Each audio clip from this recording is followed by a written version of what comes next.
جب ملک تقسیم ہوا تھا اور بڑے فسادات ہوئے تھے، تو دہلی کے قریب ایک بستی ہے پسونڈا،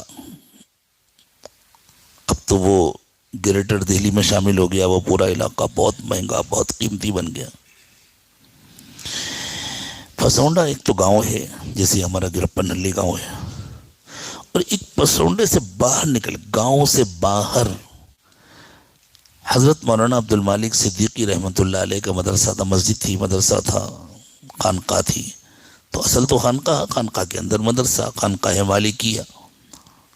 وہ گاؤں سے اس وقت باہر تھے جیسے ہماری خانقاہ گاؤں سے باہر ہے، اب وہ سب گاؤں کا حصہ ہو گیا، وہاں سے مین روڈ گزر گیا سامنے سے۔ تو بڑے حملے ہو رہے تھے،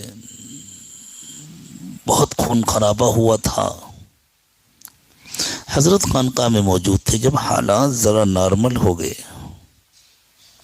تو خانقاہ کے ایک استاذ باہر کسی کام سے گئے، تو ایک سکھ بھائی اپنے کھیت میں ہل چلا رہا تھا، تو اس نے کہا کہ مولوی صاحب تم لوگوں نے خانقاہ اور مدرسے کی حفاظت کے لیے کوئی فوج بلائی ہوئی ہے کیا؟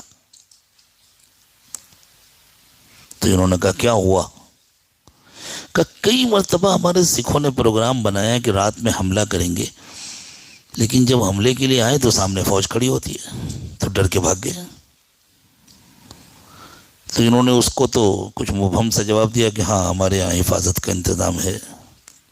آ کر حضرت کو بتلایا کہ حضرت وہ سکھ ایسا کہہ رہا تھا، تو حضرت نے فرمایا ہاں یہ فرشتوں کی فوج ہے جو میرے مدرسے کی حفاظت کرتی ہے، اس لیے کہ الحمدللہ میرے مدرسے میں کوئی گناہ نہیں ہے۔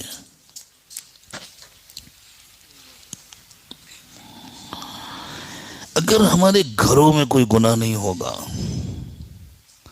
اگر ہماری زندگیوں میں کوئی گناہ نہیں ہوگا، اور اگر ہمارے اداروں میں کوئی گناہ نہیں ہوگا، چھوٹے بڑے سب کی زندگیاں گناہوں سے پاک ہوں گی، تو اللہ تعالیٰ فرشتوں کے ذریعے حفاظت فرمائیں گے۔